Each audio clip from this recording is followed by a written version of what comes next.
Welcome to the fourth and final winter training session presented by Queensland Cricket in conjunction with the QC USA. Tonight we have a bit of a treat in the cricket world.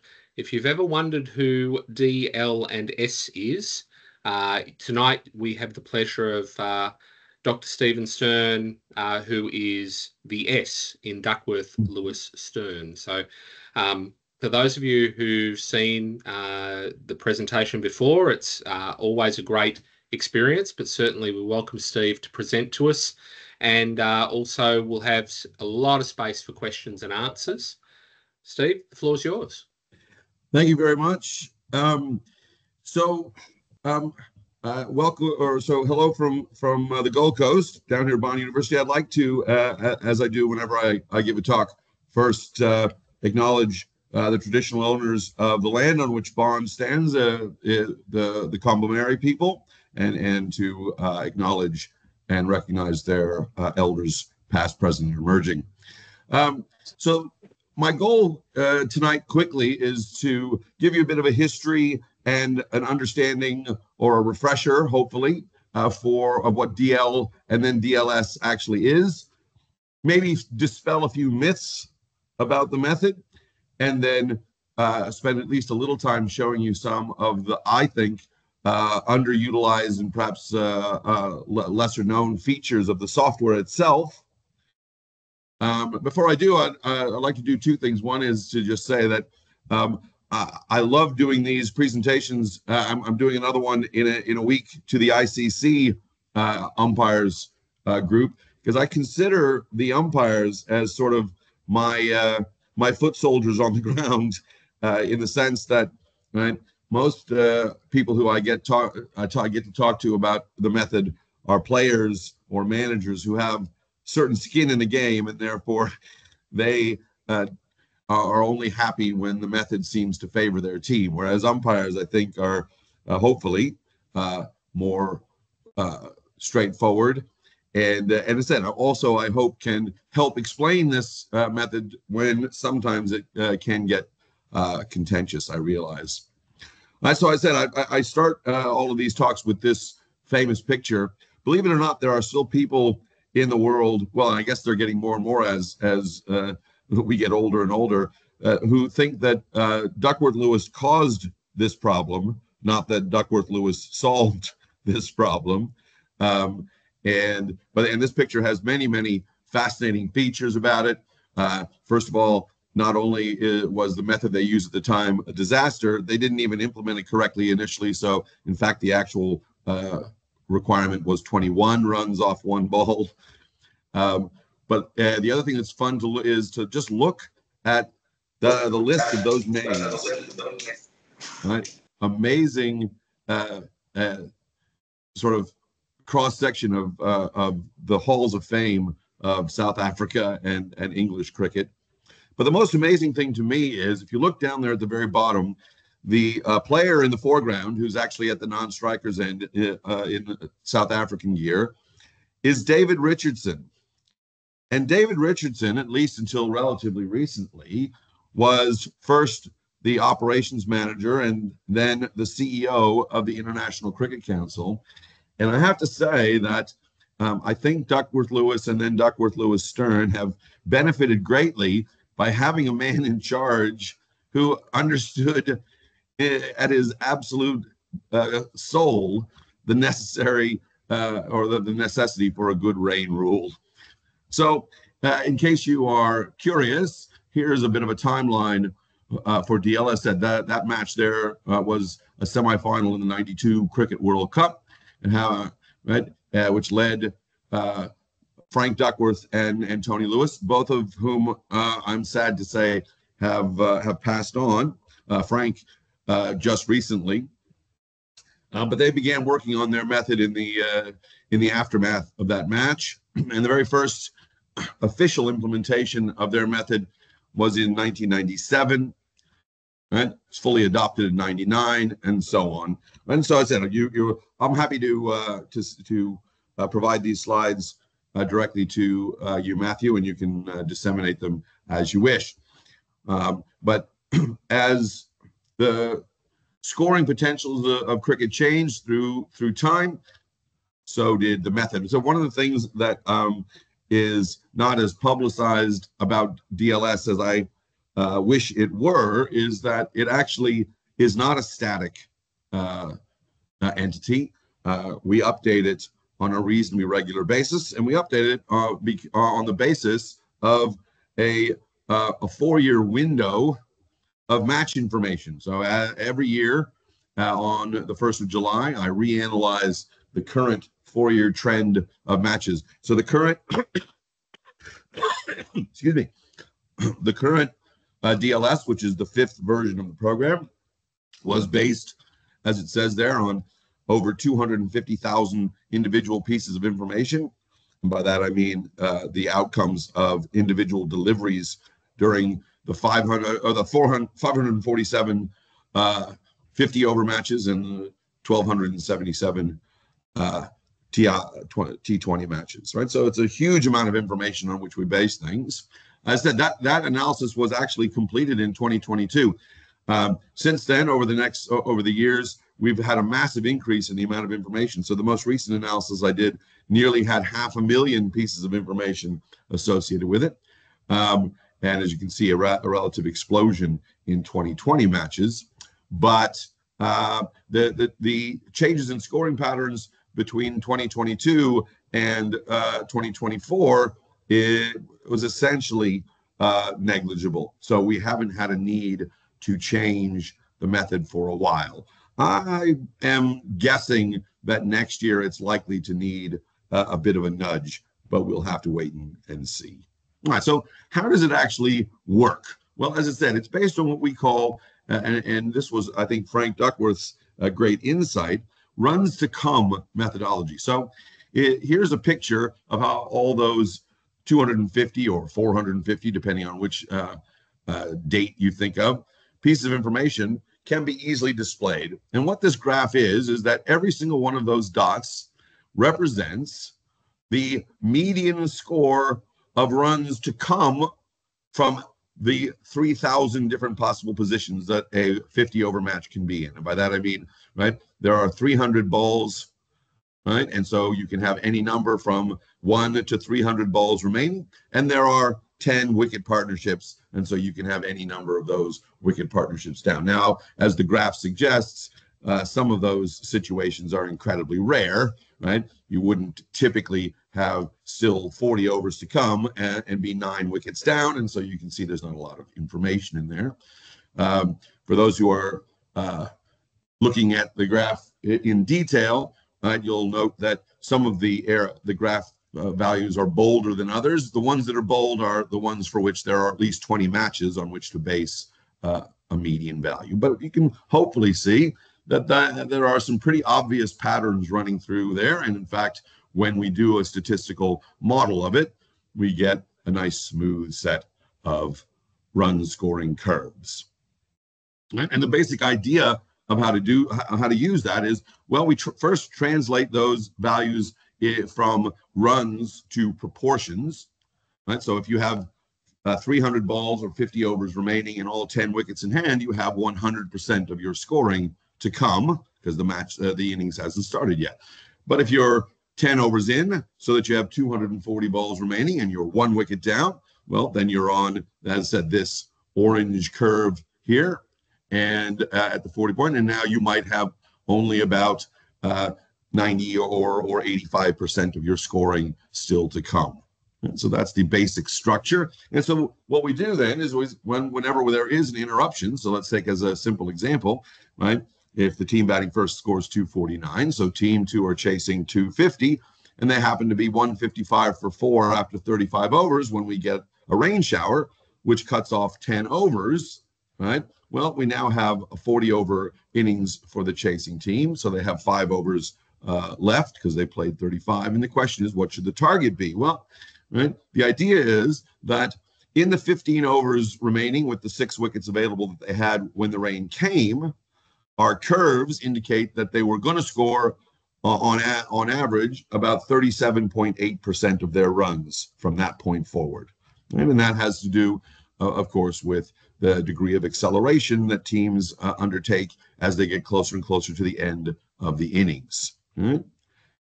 However, now that they've lost 10 overs so that they only have 5 overs remaining, still those 6 wickets in hand, right? The curves indicate to us that, well, from that point on, you typically only score 16.9% of your overall total. And so the difference between those two, 20.9%, is what the chasing team has lost in terms of their scoring potential. And therefore, we're going to reduce their target by that 20.9%. That's at its core how DLS works. And it is fundamentally important to recognize that, right, those curves are right, calculated based on actual scoring, and they can be used if there are more than one.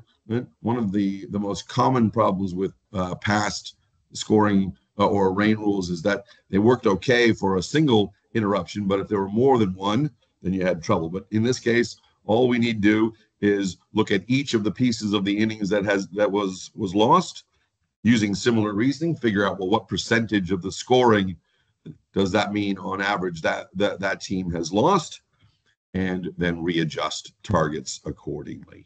And so that's the basic structure. Now, that's DL, right? So what happened? Well, in about 2003 or 4, it became clear that scoring was increasing at a notable rate, right? In the early to mid 90s, scores of 230 to 240 would routinely win matches, although they wouldn't win all the time. But as the 2000s and then 2010s came along, two scores of 230 or 240 would very rarely win a match, and scores of 300 became much more commonplace, right? And what I noticed, and this is how I got involved with Frank and Tony, was that if you were to look at that, and I'm just going to do one of those curves from the rainbow there, just so that the graph doesn't get too muddied and hard to see. But so that's the curve for no wickets down, all right? The overall average curve. But if you restrict your attention to the curves, to a curve for no wickets down, but only for matches where the score was bigger than 300, you get this red curve. Right? Now notice that those curves are in proportion, so that's why they touch right there at the top. Right? So basically, what is that telling us? Well, it's basically saying what you kind of would expect, is that on average, teams can accelerate in a particular way, but in order to get to really high scores, they can't wait to accelerate as late as they typically might in lower scoring matches. Right? So they have to start at a quicker rate and then accelerate. The thing that is interesting about this, and here's right, is essentially what's happened here is that in order to get higher scores, we have to damp the acceleration. Right? That damping actually it seems to occur differentially. In other words, it happens much more strongly early in the innings.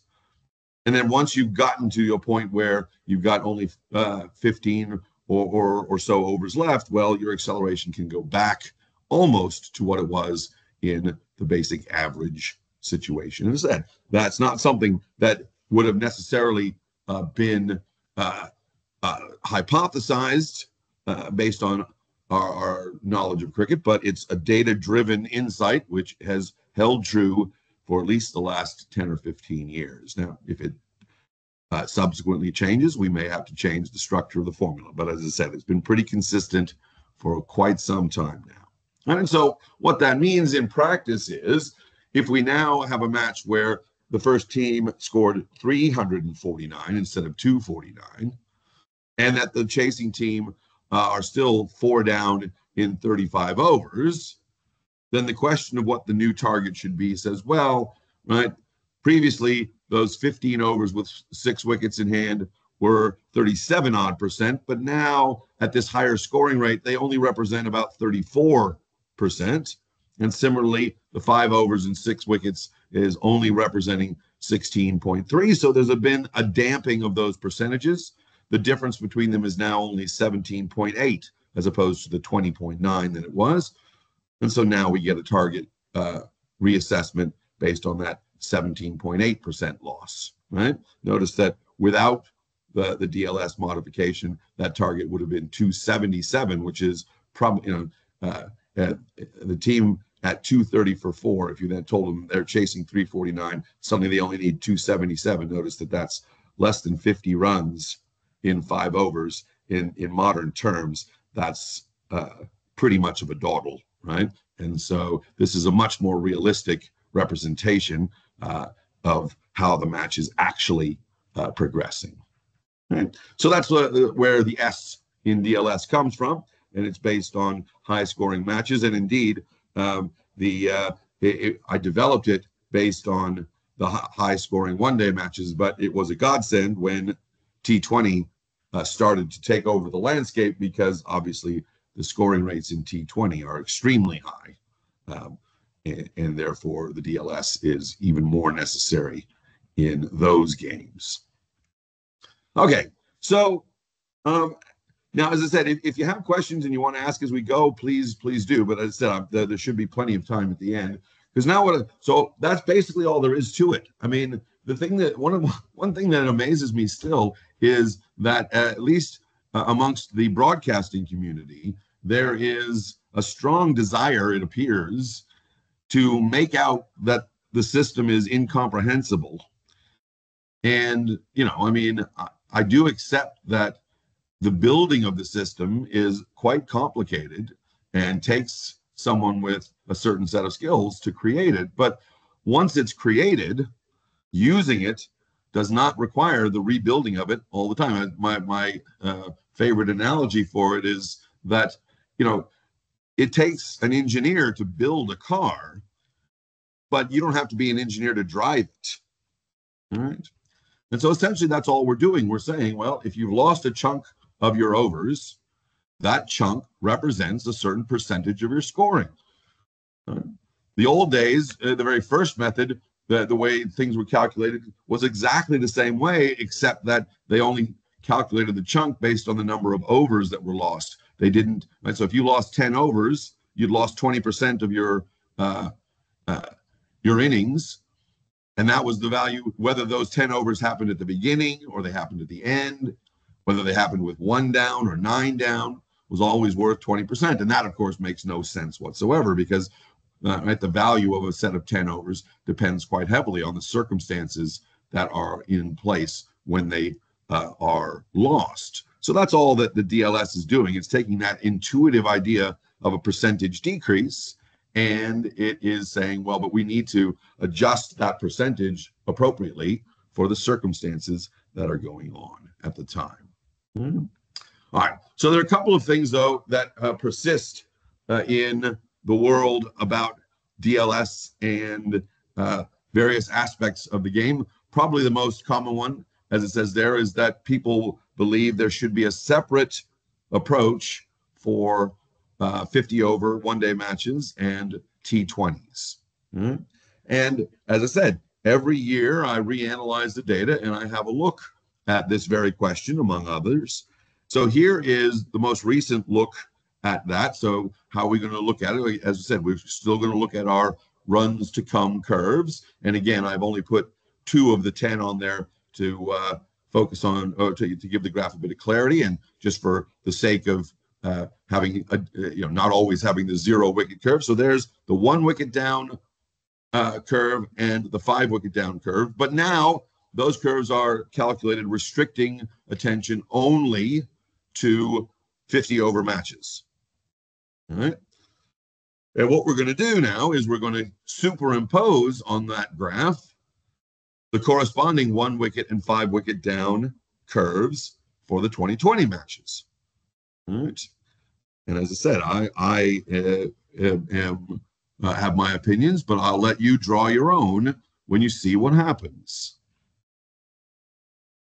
All right. So the fact that those curves for both 1 wicket and 5 wicket, and trust me, it works for all the other wickets as well, sit right on top of one another, seems to me to be incontrovertible evidence that there's no need, at least at this stage, for separate methods. All right. the fact that people say, oh, but T20s, they score so many more runs than you do. Yeah, that's true, but that's really only true because it's very, very rare for a 50-over match to reach 20 overs remaining, or 50-over innings to reach 20 overs remaining with no wickets down. And so that when people's intuition about scores and their likely outcomes tend to be focused purely on runs. And once you do a runs specific to wickets analysis, you see that there really isn't any need for a change. Now, as I said, if the blue lines on that graph suddenly start to diverge from the black lines, as I do my analysis over time, well, then we might have to consider, well, first of all, we would have to consider why that's happening, because it is would be an interesting phenomenon. But at this point in time, there's no need, right? The other one is, what about men's versus women's matches, right? And it's certainly true that in women's matches, the overall scores are not as high as they are in men's matches, right? For example, right, here's a picture of men's versus women's runs to come curve, just now again for just a different wickets down, for 2 wickets down, just for comparison. And you can see, right, that the women score fewer runs than the men. But remember, the method is based on percentages, not on actual raw run scoring. And so in order to make those 2 curves appropriate for DLS comparison, we need to turn them into percentages, which means dividing the red women's curve by the average women's score, which is something like 230 at the moment, and then divide the blue curve by the average men's score, which is 265-ish or thereabouts. And if you do that, you get this, right? And I gave a presentation at a sports conference, which had a theme of, the importance of women's sport. And I love this graph because, to me, it indicates quite clearly that although obviously there are physical differences between the men's players and the women's players, they understand the game. In other words, they accelerate, they understand how to pace an innings identically. It's not that the men understand the game any better than the women, or that they strategize it more, right? Yes, they hit the ball harder, so they have a few more boundaries. They have a slightly higher score. But right, in terms of understanding and playing the game, cricket is a game where men and women are identical, right? Which I find really a fascinating statement about sport, right? All right, what else, right? So let me just, before we move on, talk to you about some of the basic principles that I use when to develop DLS, because I think it's important when people try and say, well, we need a different method, or I think I have a better method. We need a set of principles on which to base those comparisons. And I think that there are 4 fundamental principles that every system should have to satisfy. The first 2 are pretty obvious. I call them the monotonicity principles. It's basically that if a batting team scores more runs, it shouldn't be at a disadvantage for that, right? Its target shouldn't go down. And if a bowling team takes more wickets, then again, they should not be disadvantaged for that. So I think everybody would agree with those general rules, and it's rare to come up with a system that would violate them. But there are also some structural rules which I think are important, because one of the things that you definitely want your rain rule to do is to respect the game itself. So, for example, one of my principles is that, right, when runs are scored, whether they're scored before an interruption or after an interruption, doesn't make any difference, right? You don't want to say, well, you scored 200 runs, but you scored 100 of them after the break and 100 of them before, and that means you lose. But if you'd scored 90 of them before the break and 110 after the break, even though you still would have scored 200 runs, now you win, right? That to me makes no sense whatsoever, particularly because in an uninterrupted game of cricket, nobody says, well, you didn't score your runs in the right overs, and therefore you're not going to be allowed to win. All right? And then the last one, which is a bit more complex, requires us to think about the concept of a par score, Right? So a par score is basically just the value at which a chasing team has to be so that if the match is called off at that point, it is set to be a draw. Right? So that's the point at which the teams are at the moment completely even. Right? And so the basic principles of par scores say, well, right, if you're at par when the interruption occurs, so it's an evenly balanced match, then when you come back, you ought to still be at par, right? The interruption of a match evenly poised shouldn't favor either side.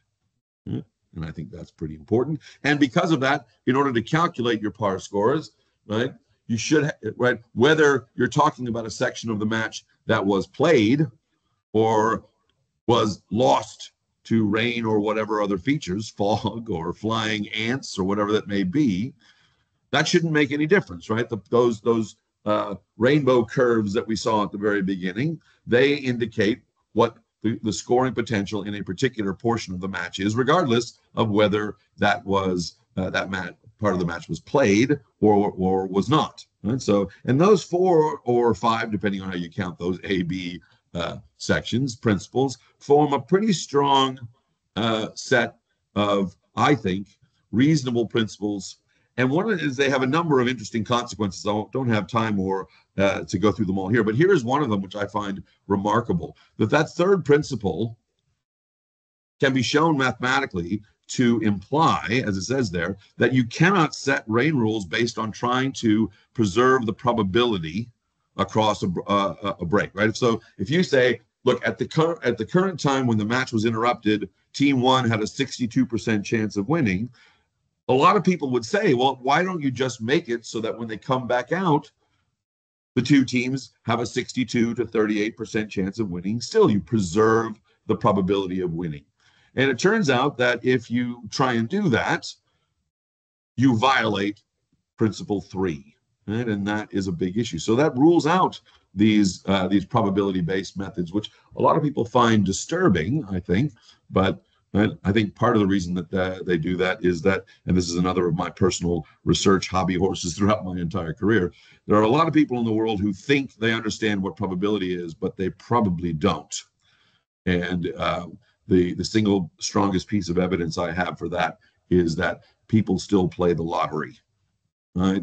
Once the world understands what it's supposed to about the concept of probability, nobody would play the lottery. All right. So let's talk about a few, as I said, more common myths that I think are out there, which I hopefully can bust for you. First of all, there seems to be a general view. I'm not sure if this is still the case because I haven't heard it as much as I used to, but there was a general view that DLS favors the chasing team somehow. All right.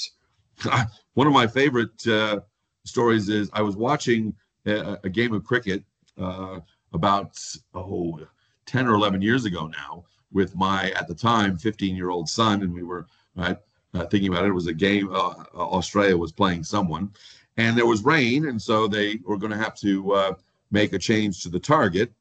But as the commentators were going to a break, the commentator at the time hadn't yet found out what the new target was, and so he made the comment as they headed off to the break, well, we'll see what the new target is when we come back from the advertisement break, but generally speaking, it always favors the team batting second.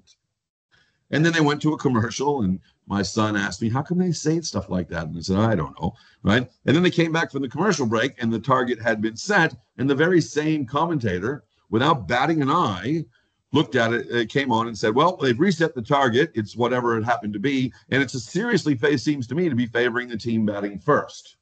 So in the space of an ad break, he had completely changed his position on the structure of the and made no mention whatsoever that he had somehow magically changed his mind from what he had said before the ad break. So here's some actual data on the matter, right? So since 2014, which is when DLS was first officially introduced to replace DL, here are a list, is the set of numbers. There have been 91 50 over and 84 20 over international men's matches that have been decided by the method.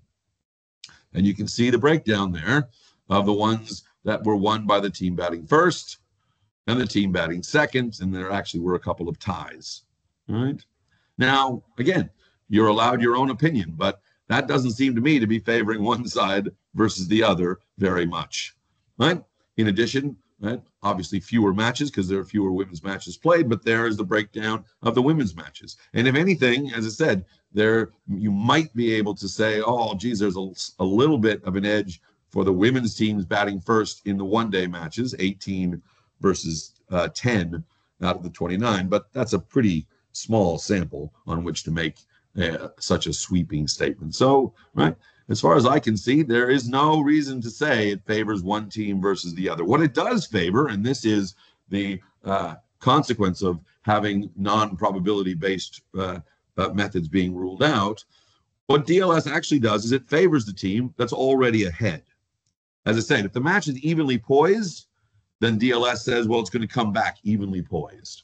But if one team is already ahead, then as the game gets shortened, that advantage gets bigger and bigger. This is not a surprise for anyone who follows sports of all kinds, right? Why is it that in soccer, the team that's ahead takes the ball to the corner and tries to dribble out time? Because they want to shorten the game. Why is it that in professional basketball, the team that's behind towards the end of the game fouls the other team incessantly to stop the clock? Because they want the game to be longer. And so that's all that this statement is saying. It's saying that a team that's ahead is benefited by the game being shortened. Indeed, the team that's ahead is benefited completely if the game gets washed out from that point, because then they'll be declared the winners, provided enough of the match has been able to be played. And so there's, I think, no reason to think that there's some magical favoritism one way versus the other, right? Here's another of my favorite ones. Yeah, so as I said, if you've got a question, please feel free to just pop on through. So Dave, go ahead. Yeah, Stephen, I just want your honest opinion. Do you think it's the fairest way? And I know you were talking about some examples with other sports, and it's more on a time thing, whereas cricket tends to be more run rate. And I always thought about, like, when you're chasing, and it's always we need 3 or 4 and over, 5 and over. And if you lose 15 overs, then it still should be, we've still got 20 overs to go. We still need 4 and overs. So it should still be 80 the target, which is reduced. Like, I always thought that was the fairest way. Maybe throw in, you got to average out how many wickets you might take away. But I just was never really sold on Duckworth-Lewis because there was so much indifference with it. But run rate was always the best way. I thought was the fairest way. Yeah. Well, as I said, I mean, if you look at the actual data that's available, you find that it's, to maintain a run rate of 5 runs and over 15 overs is much more difficult than to maintain a run rate of 5 overs over 5 overs, particularly if you have a reasonable number of wickets in hand, because you don't have to worry nearly as much about being bowled out. Right? This is essentially the idea behind the strategizing of those curves we saw, where their curvature indicates acceleration. Now, you do raise an interesting point. There has been a debate over the years about keeping the run rate constant and taking away wickets from the chasing team. There are some practical issues with that. First of all, it's not easy to come up with a method that does that equitably when it's possible for there to be a second interruption, right? So you might end up having to put wickets back.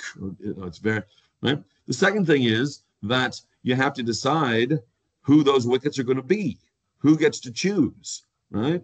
If you're 3 down at the time of an interruption and you're going to lose some wickets, well, you've got 6 batsmen in the shed.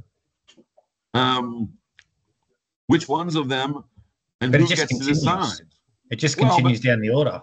And the order is not set, right? You can at any given time, right? Whoever's been written in as the number 7 could be replaced by the number 8, right? So teams do that all the time. You're really going to bring a lesser batsman in, like you're always going to go with your top 7. Well, but is it a lesser batsman? Right? It's just a different sort of batsman. Suppose you've got a team where at the moment the next batter in is someone who's more of an an anchor type player, but the person after them is Maxwell, right? And now you suddenly lose 10 overs.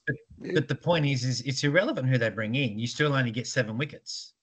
Nah, but it's still the number of wickets. But it isn't irrelevant. I mean, who goes out is important, particularly since one of the other aspects of these things is that we're interested in the sport as entertainment. Suppose you came along to see a particular batsman play, and all of a sudden it rains and someone says, "Oh, sorry, he's not allowed to bat anymore." Well, that's a bit of a disappointment. So that's another rain, I suppose. But yeah, I know what you're coming from. Yeah. Right. So I said, I mean, but look, the fundamental answer to your question is that, right, the data suggests strongly that it is a much easier task to score 5 runs and over a short period than over a longer period, and therefore, right, what the rain rule tries to do, based on those principles, is maintain the equivalency of the level of the task. Right?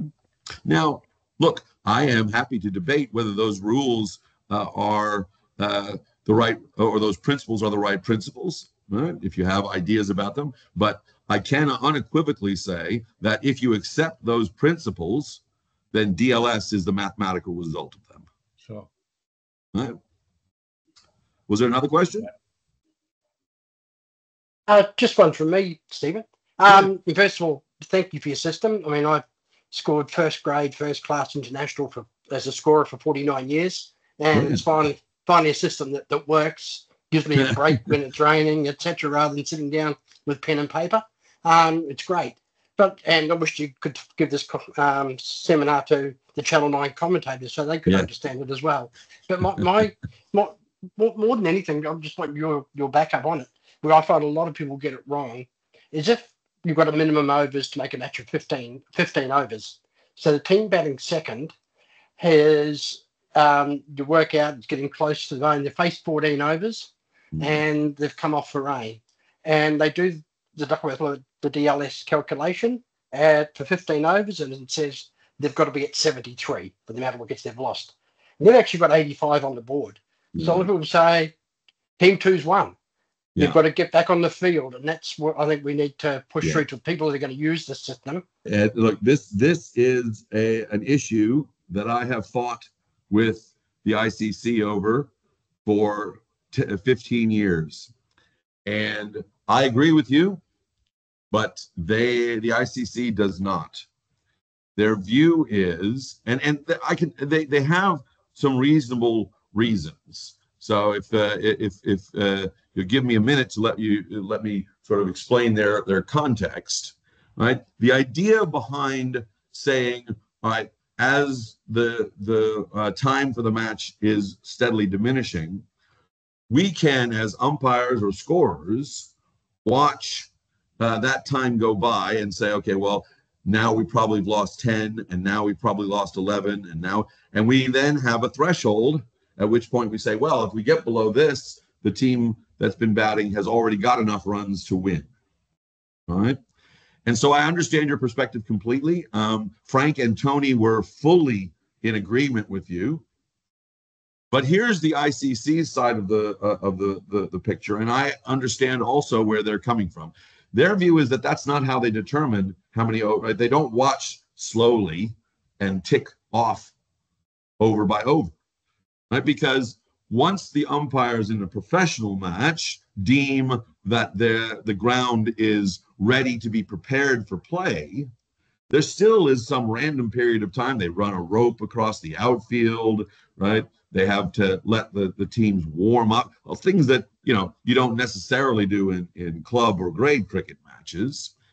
And so when the umpires say, right, we're good to go, we don't officially know how many overs are, they wait until they actually start walking out and say, all right, now we've officially lost this amount of time. Here are the number of overs. So they don't always know instantaneously, right? And indeed, they never do a calculation which says how many overs have we lost until they're ready to restart play. So there's at no time during the rain delay is anyone watching and saying, have we lost enough overs yet? Because that's not a relevant question yet. right? And so from that perspective, the ICC's view is that, well, right, if you can't get back on to play, then the overriding regulation should be, were there enough overs for both teams to meet the minimum requirements? Right? I think both of those positions have merit. As I said, if you ask me to lay all my cards on the table, I would have to agree that I think that a team that's crossed the 15 over threshold, even though only 14 overs have been played, ought to be declared the winner. But that can only be done with a notable change in the way, at least at the international level, the way the umpires make that decision of how many overs are still left. Right? So it's still an open question. Fortunately, it is a relatively rare occurrence. So it's not something that exercises the minds too much. But if they get back on the field, start bowling the 15th over, they bowl one ball, and they don't even need to bowl the one ball. And indeed, there was a famous T20 match in the Big Bash where the umpires brought the teams back on and essentially had them bowl one ball to demonstrate that the ground was playable, and then they all walked off. You're absolutely right. Sometimes these things fall into somewhat farcical situations. Basically, that game, what should have happened that game is the umpire should have come out and said, we deem the ground fit, but because of that, the number of overs lost means that the target set is lower than the score already scored, and so the chasing team is declared the winner. Right?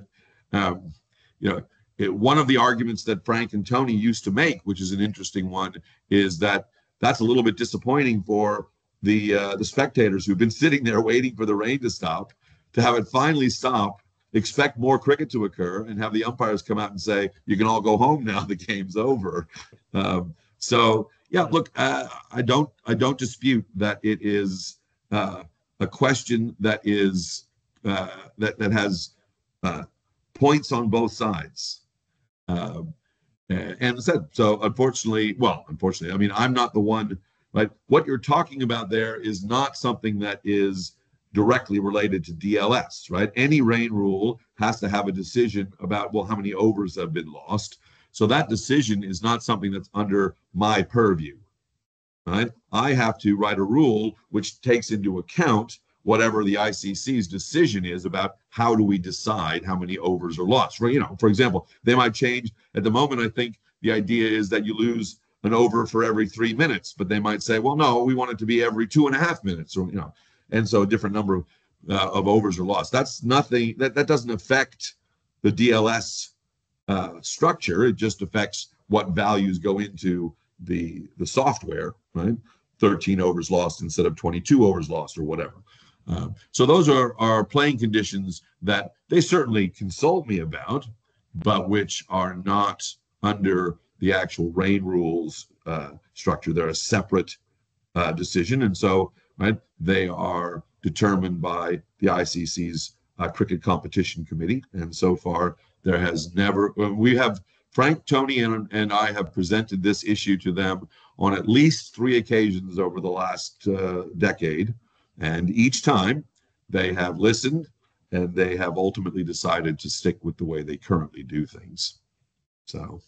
But look, if there is an upswell of feeling from the Queensland Cricket Umpiring Association and you wish to write a letter to the ICC, that would be fine. And good luck to you. Yeah, exactly right. Exactly right.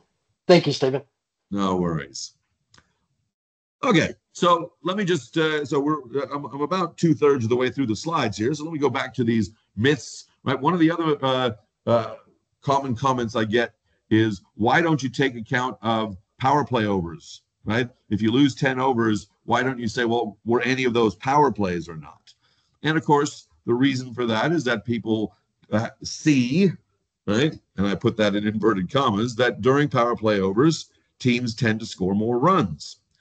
Well, that's true to a certain extent, But remember, we're talking about wicket-specific run scoring. And so, yes, during power plays, teams tend to score more runs, but they also tend to lose wickets at a slightly higher rate than they would during the non-power play overs. And it just so happens that we can mathematically examine those things and see that on average, the overall usage when you do things wicket specific is the same regardless of whether you're in a power play over or not. Now, I know that that will be something that people will at least initially feel, how can that be true? So here's a picture for you. All right.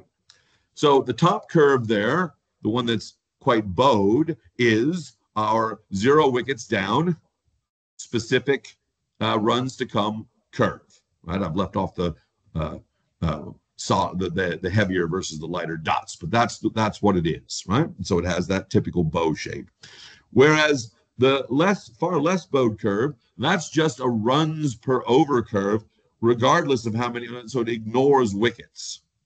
Right? So you can see that that's much flatter because, right? Obviously, when you have no wickets down, you're going to probably score more runs going forward than if you had 4 wickets down at the time. So each of the values in this less straighter curve are a combination of not just 0 wickets down, but sometimes 2, sometimes 4. Probably by 10 overs, you wouldn't expect to have more than 4 or 5, but they're all in there.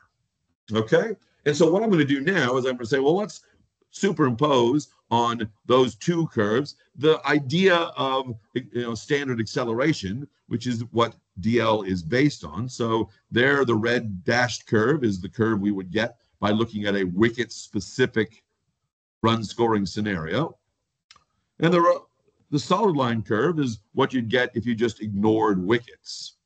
And something rather interesting plays out, right? I want to examine 2 features of this curve, right? First of all, clearly, after the fact, there is no difference, right? But during the first power play, right, the wicket-specific 0 curve, and of course, you could put in the 1 wicket, 2 wicket, 3 wicket, but you'd make things hard to see, right? They follow perfectly along what the DLS value should say.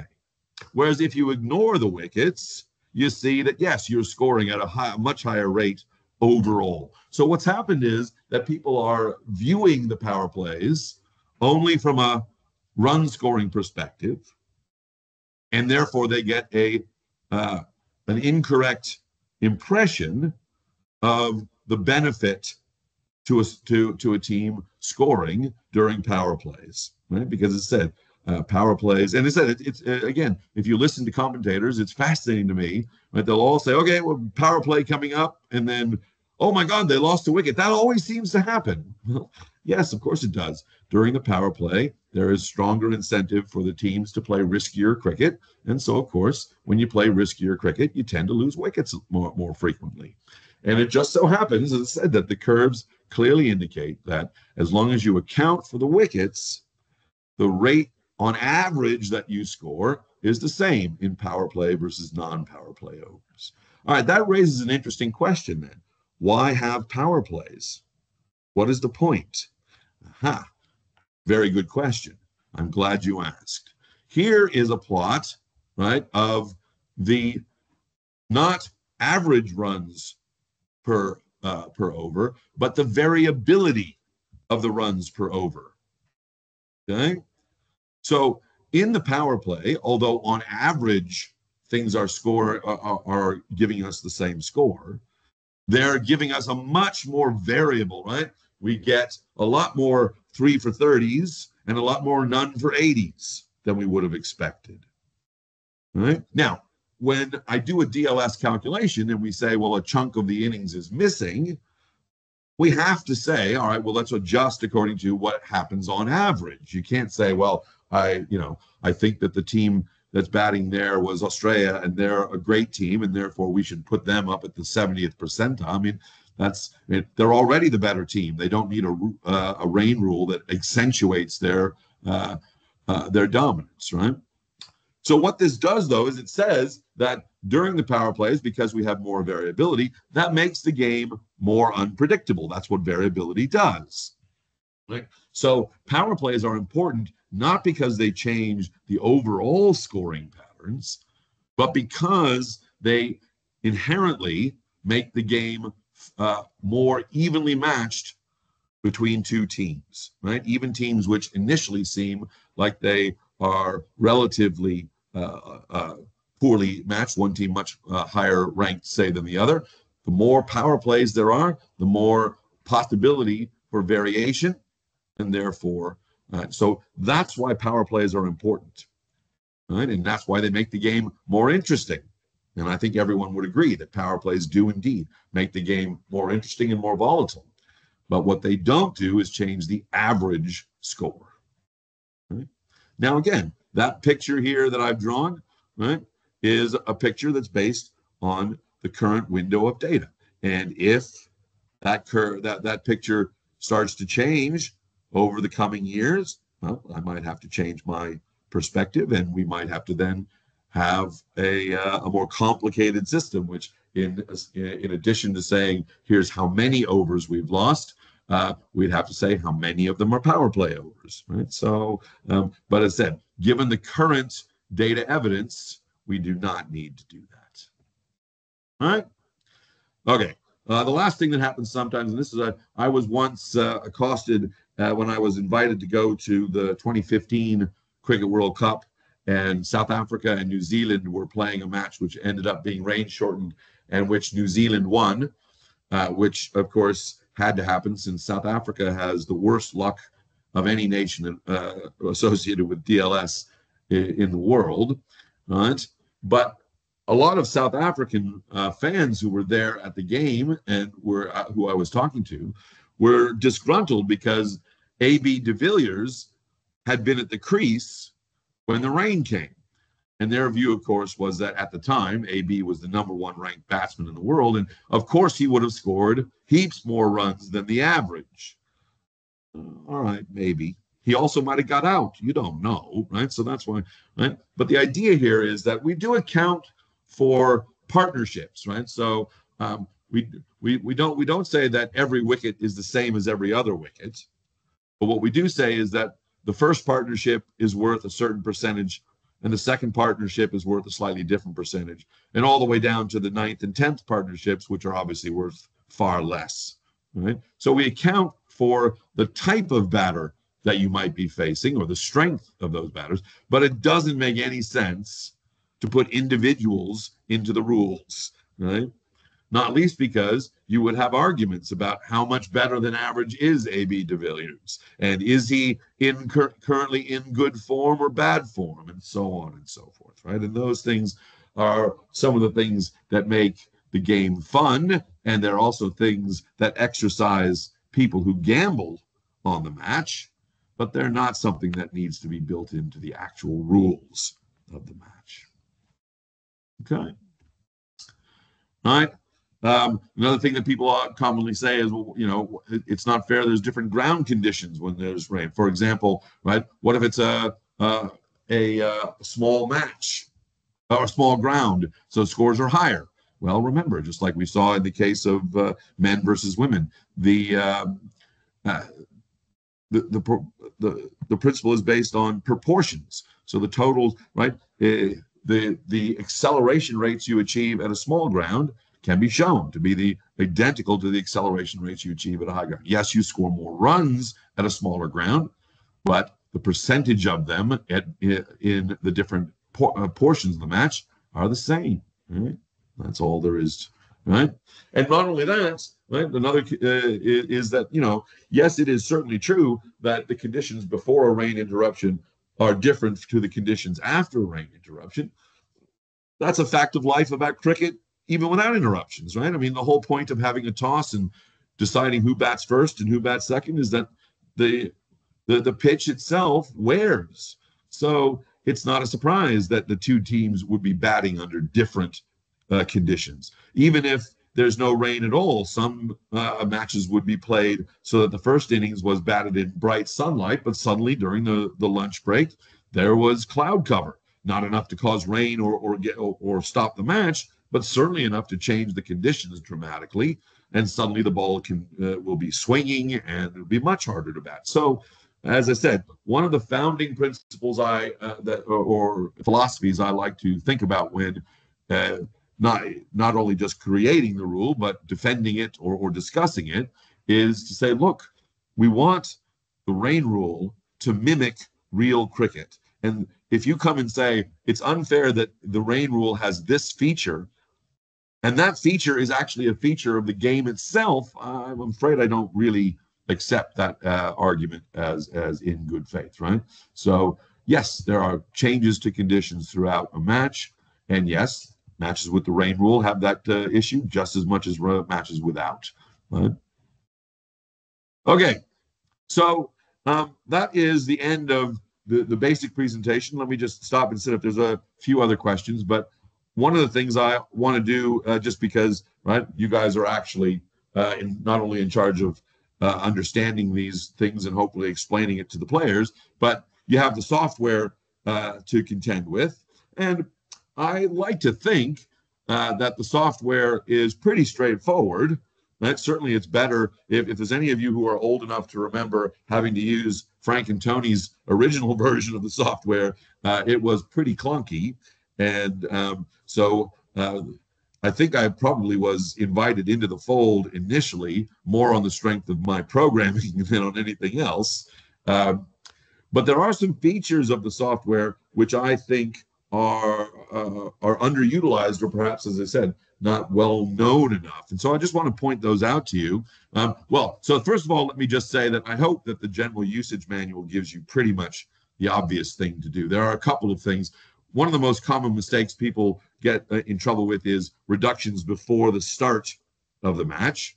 There are actually two ways that you can deal with that. You can either reduce the overall number at the top, or you can leave that and you can actually have a stoppage which starts right with no overs bowled. I don't recommend using that approach, but you certainly can. All right. Another thing that is important to remember is that right you're not allowed to have structural innings where the first innings has fewer overs than the second innings. Right. So the second innings always has to have at least either the same or fewer. Right. And another thing that happens that is sometimes a problem with people who are new to the software is that each line in that tableau there corresponds to what's happened at a particular interruption. Right now, when we say interruption, we actually only mean interruptions for which overs are lost. So if the teams have to come off, but the amount of time that transpires between that and when they go back on is such that the length of the match hasn't changed, well, there's no reason to put that into the line. It's not going to change the targets or anything. But more to the point, each of those rows, as I said, corresponds to what's happening at the time. So in particular, when you list that final column, which is the number of overs lost, it means the number of overs lost for that interruption. It's not cumulative. Right? So each line says, well, during this stoppage, we lost 3. But during the previous stoppage, we might have lost 8. So yes, the program now will accumulate those to 11 overs lost and do the proper calculation, but you need to enter the information so that on each line, it's relevant to those bits. Right? So and those are sort of the areas where most people, where if there are mistakes in the entry of the data, that's where they tend to occur. Right? Okay, so, but the one thing about the, and then another thing that seems to be a long-standing argument. I have, as I said, my son is a 4th grade wicketkeeper in Brisbane, and he has been playing cricket since he was 6, and so I have followed him around to venue after venue and listened while he's been playing to people argue about the system. And this is a big argument. But what if you lose wickets? What if we would have lost wickets when we came? No, wickets that fall after an interruption do not change the target, right? So it's only the wickets that were relevant when the overs were lost. Those overs were lost while you were playing and had the overs in front of you. So, all right. But let me just close then with, as I said, what I think is best feature. And in some ways, it gets to the question that was that we were debating about what to do if you have more runs than you need for the minimum overs scenario, and that is the question mark entry for those of you who used the software extensively before. And the idea is that there are 3 different places that you can use a question mark, right? And what a question mark is used for is that while an interruption is going on, right, you might not know what the targets are going to be, right? So, for example, right, suppose we're playing a 20-over match, and after 10 overs, we have a rain interruption, and we've lost 5 overs, and now the teams are coming back out. Well, the question that the eventual chasing team might have is, well, what do we think we're going to have to be chasing now? Right? Because there's going to be an adjustment to the target, right? But we don't know exactly what it's going to be until the first team actually finishes their innings. In other words, bats out those last 5 overs that are still available to them, right? So if we don't know what the final score is exactly, we can pop in a question mark, right? And what that does is it creates a little table, and it says, well, if the team batting first winds up on 140, then the new target will be 150. But if they wind up on 155, the new target will be 164. And it also shows you there what the overall adjustment is, right? So, and that can be a useful piece of information for both of the team captains to get an idea. Well, what should we shoot for in this last 5 overs? Well, we want to make them chase 150 at least, so we need to make sure we get to at least 140 to do that, and so on. So that's quite I think, a useful sort of thing, right? And as I said, there are 2 other places where you might not know exactly what the final values are during the duration of a breakdown. So suppose that the team did in fact score 150, but rain came during the interval, and it's still raining now. So we don't know when we're going to get back on. And when we do, we'll get back on with some number of overs, presumably less than 20. If we put a question mark in that position, which says, well, I don't know how many overs I'm going to have yet, now we get another set of targets, right? Obviously, if no overs are lost so that we still have 20, well, the target's 151, obviously. But if we, start losing overs, right? If we lost 6 so that the team batting second is going to have 14, well, then their target in that 14 is going to be 115, and so on, right? This would be the table you would need to adjudicate that, well, do we need to go back on to, the over? In this case, right, though, by mandate of the ICC, as soon as we get below the 5-over threshold, which is the threshold in a 2020 match for a valid match, then there's no target, right? So if we lose 16 overs so that there's only 4 overs available to the chasing team, that will not be a valid match, and so there's no result. All right, and then finally, you can have the same sort of thing, but during the middle of a chase inning. So suppose a team chasing 151 has got to 2 for 100 after 10, and now the rain comes and is going to take away some of their overs. The question is, what is their target going to be reduced to? And there you go. So that will give you a long list. And notice that it stops there. It says, well, look, if you lose 7 overs in this case, there's no reason to go back onto the field, right? Because once 7 overs is lost, the target would be 98. And therefore, anything with a larger loss than that would be less than 98. And so once there's 7 overs or more lost, the game is officially done. Now, this is a slightly different scenario than we were just previously talking about, because in this case, 10 overs have already been bowled. So we've already crossed the validity threshold. And so this is not a case where the ICC worries about that issue. Right? And there have been situations where, right, the match officials in this circumstance simply come over the PA and say, right, as soon as we hit 10:35, the number of overs lost will be enough that the chasing team will be declared the winner.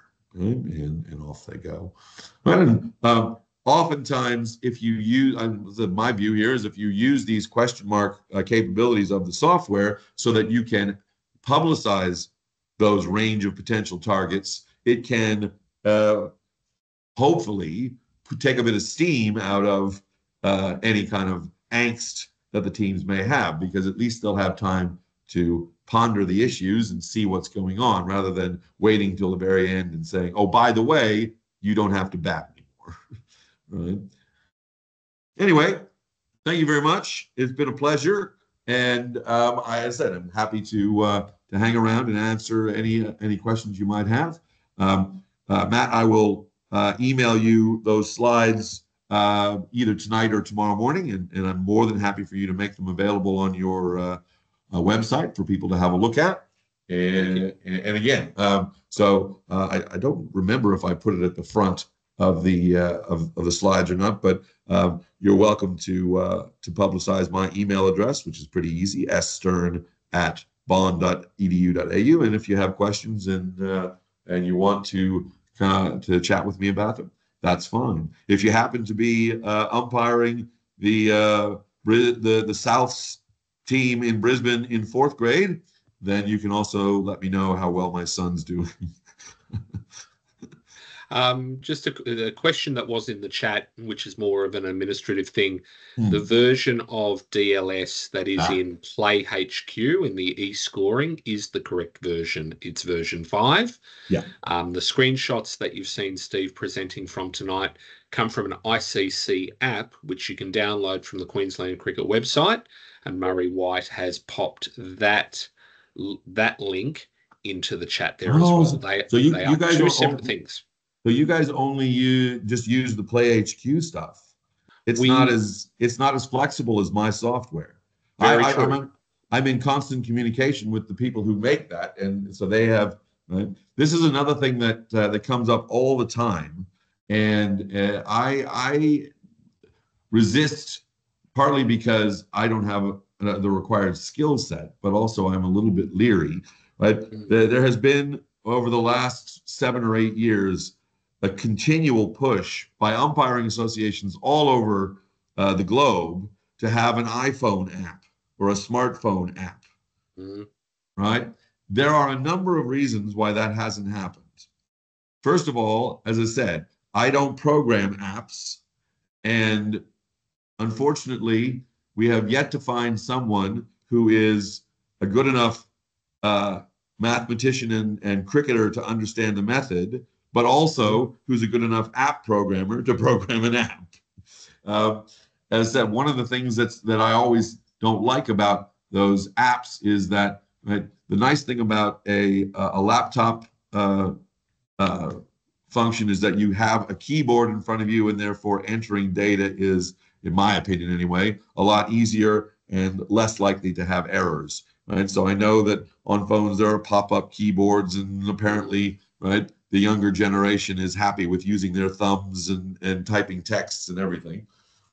But the other reason that I am against it is precisely what you said there, Matt, which is that version control is very important.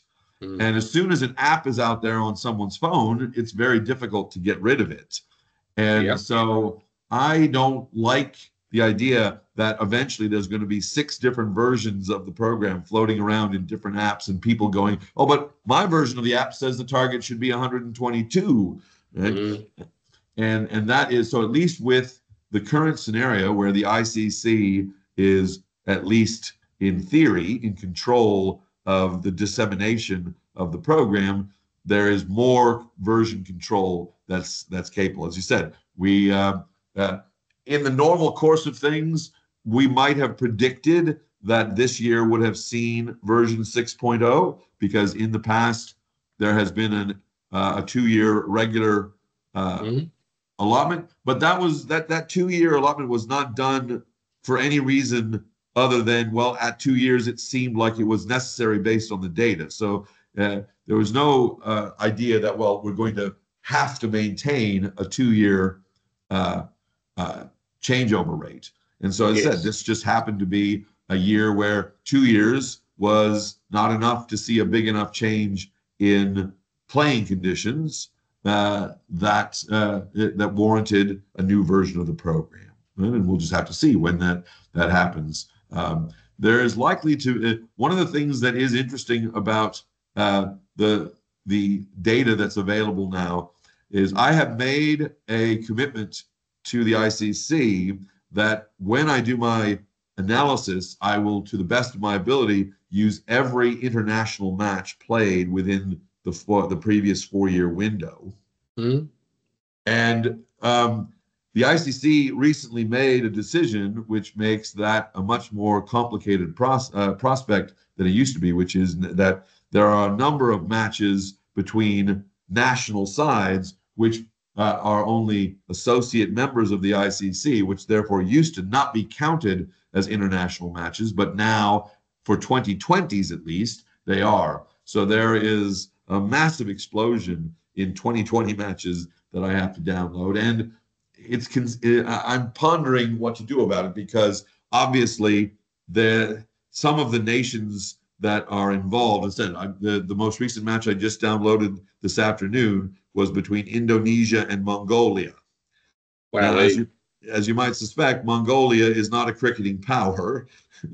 And so whether their data should be included in my analysis is an interesting decision.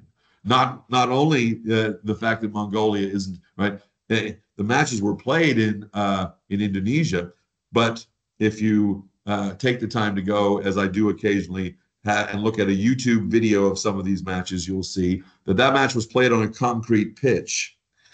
So, whether, again, that should be counted or not counted. It's an interesting, the analysis of the data is done based on international matches, and yet we use the values for club cricket. I would be interested from a statistician's perspective as to whether our associate members, whether we have those same ratios. Yeah, and exactly further, right. Whether Premier Cricket 1st to 6th grade has the same ratios. Exactly right. And as I said, the fact that things are based on wicket-specific rates and on proportions is at least a strong indicator that, in general, they would. One area that I do strongly recommend that DLS is not used is in junior matches. And the reason there is that it's very rare, even in low-level club matches, for a team's best bowler to be their best batsman as well. Mm-hmm. But that happens all the time in junior cricket, right? There's one superstar on a team, and that's going to destroy all of the fundamental assumptions about who bats where and which wickets are. So now, if you need to, you can still use the standard edition DL. So DLS is based on a lot of statistical analysis based on international data, and it probably doesn't work all the way down to the lowest levels, but it is it's a question. And unfortunately, I just don't have time to go and gather all that data. I mean, PlayHQ is actually an amazing source now of club level match, ball by ball match information.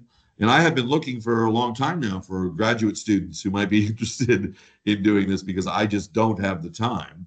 But so far, there have been no takers. But yes, it would be absolutely very interesting to see. I would be very surprised if the top 3 or 4 grades didn't follow the patterns reasonably closely. But absolutely, when you get down to 6th and 7th grade, I'm not convinced that, I mean, I don't think the method is terrible down there, but it may not be as good as it could be. Now, we've got a question from Shay Mackey. So, Shay, if you wanted to take yourself off mute. Yeah, thanks, Stephen. I really enjoyed listening and following through. I don't confess to understanding everything. I'm not a statistician. I'm only a simple engineer. But one thing that I'd like to just throw on the table here is that has this method been applied to other than the 20 over match or 50 over match. So if we also look at something like the 100 in England, Yep. How would that fare? And we're talking about, when you talk about overs, you talk about 6-ball over. So 100 is not a 6-ball over.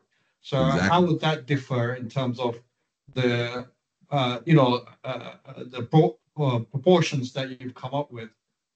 Yeah, absolutely. That's a very good point. However, the structure and the input of the information into the method is structured in terms of overs only because that's how most cricketers think. The actual mathematical calculation is done, as you saw from those original graphs, in terms of the number of balls remaining. So moving from 120 to 100 balls internally is trivial. In fact, so there is a specific program which runs DLS for the 100, and the only thing that had to be changed, which was somewhat persnickety, was the interface, so that when somebody typed 1 over, internally the program knew that means 5 balls now instead of 6. But once the number of the inputs are internally translated into number of balls remaining, then everything is identical from there, right? And it's no longer so much the case, but when DLS and indeed my program, which I first wrote for just DL before DLS was officially adopted, when I first came into existence, there were competitions of all kinds of different overs. There was a South African competition that was 60 overs, and there was an English competition that was 40 overs. So, and again, in those cases, there was no issue because they were all 6-ball overs instead of 5-ball overs. But yeah, the software is designed to not care what an over is. It just uses that information to help the users make, I mean, I guess I didn't want to have to force umpires to memorize their 6 times tables in order to go, there's 13 overs. How many balls is that? Right. So I let you put 13 in, but internally the calculations are all done on number of balls.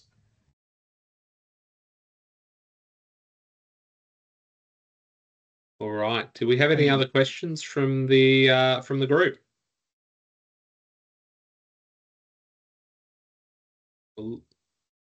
Well, there being no further questions, just want to thank Steve for his time tonight, and do recognise we have gone a little over our usual hour, but it's definitely been worth the time. And thank you, Steve, for your contribution to how we play cricket.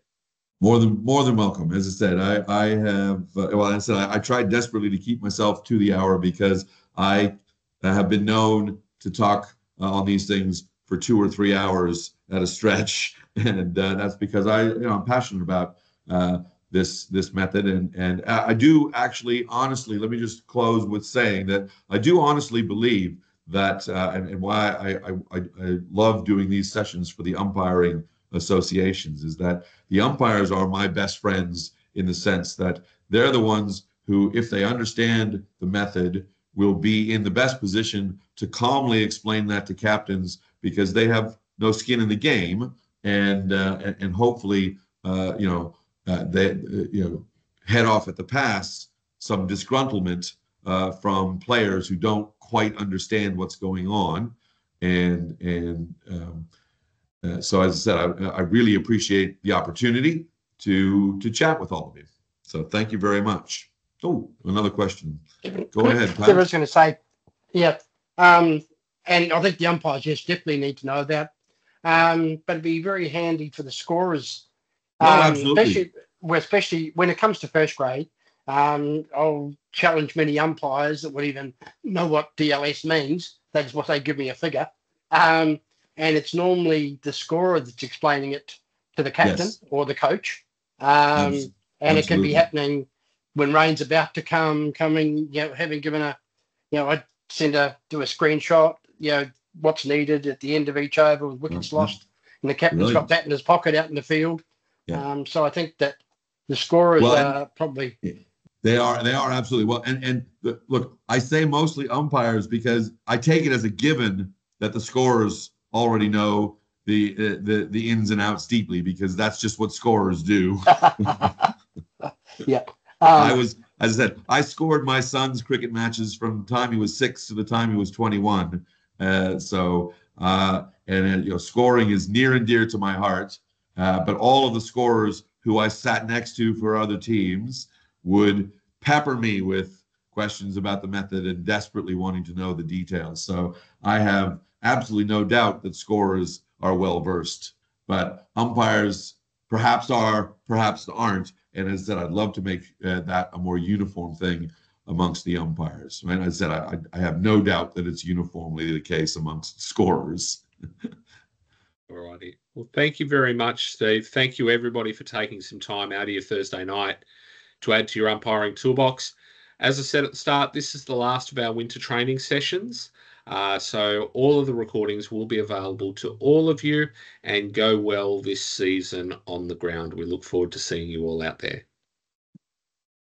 Brilliant. Thanks.